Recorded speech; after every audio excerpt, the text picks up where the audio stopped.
Jai Sriram, her her Mahadev, Ganga மையா கி ஜெய் ஹோ. இன்னைக்கு நவராத்திரியோட 7வது நாள்ல இருக்கோம். இன்னைக்கு நாம வழிபாடு பண்ண வேண்டிய தெய்வம் காலராத்திரி. எங்களோட நவதுர்கா யாத்திரை காஷியில பண்ணோம், 2 நாள் பண்ணோம். காலராத்திரி தான் நாங்க நவதுர்கா வரிசையில கடைசியா தரிசனம் பண்ணோம். ஆனா இந்த 9 நவதுர்கால இவ 7வது இடத்தை பிடிச்சிருக்கா. காலராத்திரி நவதுர்கா வரிசையில இருக்கா அப்படின்னு தெரியாமே பல தடவை காலராத்திரியை தரிசனம் பண்ணியிருக்கோம்.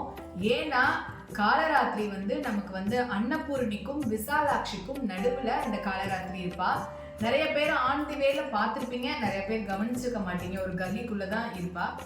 விஸ்வநாதர் கோவிலுடைய கேட் நம்பர் 2 காலராத்திரி இதெல்லாம் ஒரே லைன்ல இருக்கும். நீங்க நெக்ஸ்ட் டைம் போனீங்க அப்படின்னா கண்டிப்பா காலராத்திரியை தரிசனம் பண்ணிடுவாங்க. விசாலாட்சி, அன்னபூர்ணி, காலராத்திரி 3 பேரையுமே தரிசனம் பண்ணிடலாம்.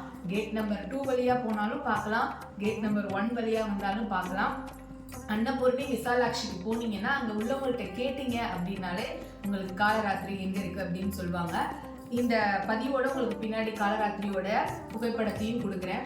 பார்க்கறதுக்கு வாராகி முகம் மாதிரி இருக்கும். காலராத்திரியை பார்த்தா வாராகின்னு நினைக்க கூடாது.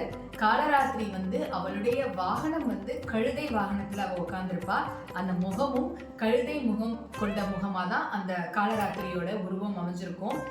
நிறைய நாள் காலராத்திரியை போய் தரிசனம் பண்ணியிருக்கோம். உள்ள போகும்போது ஒரு விதமான ஒரு உணர்வு வரும். அந்த ஒரு பவரை நம்மளால, அந்த ஒரு சக்தியை நம்மளால உணர முடியும் அந்த கோயிலுக்குள்ள போகும்போது எல்லாமே. ஆனா நவதுர்கா வரிசையில அவளும் இருக்கா அப்படின்னு தெரிஞ்சோடனே மனசுக்கு ரொம்ப சந்தோஷமா போய் காலராத்திரியை வழிபாடு பண்ணிட்டு வந்தோம்.